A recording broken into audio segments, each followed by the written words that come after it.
नमस्कार बच्चों, मैंने आपको जितने भी पाठ पढ़ाए हर एक पाठ में आपको मुहावरे दिखाई देंगे।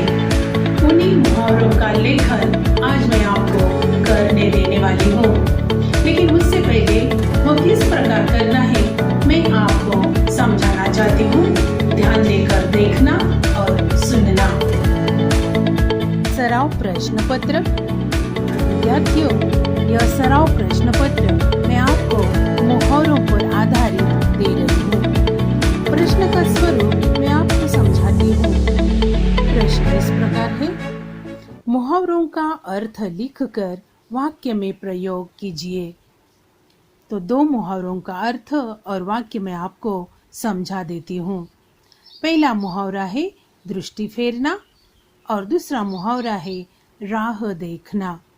उनके उत्तर इस प्रकार है। पहला दृष्टि फेरना, उसका अर्थ है नजर डालना। उसका वाक्य हम लिखेंगे, नेताजी ने श्रोताओं पर दृष्टि फेर ली।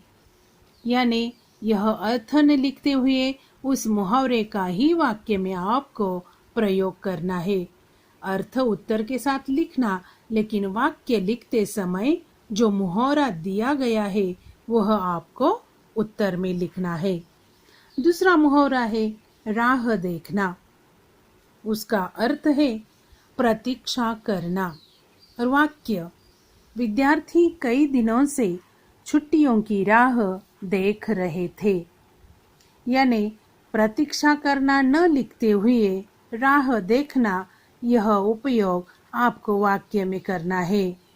तुम लिखते समय कई गलतियां करते हो, अर्थ ही वाक्य में लिखते हो। ऐसा करना नहीं।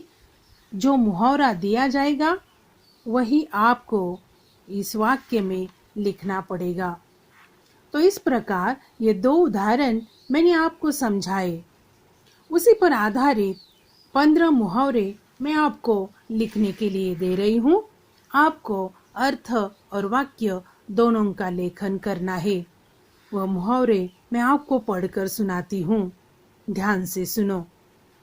चंपत होना, कमर कसना, तांता लगना, ढाक के 3 पार, शिकार होना, दीवार टूट जाना, चैन न मिल पाना, झेप जाना, नाम निशान न रहना, रटत जाना, तिलिस्म टूटना, बस चलना, खेल करना, मुंह लाल होना और 15 ठेस लगना।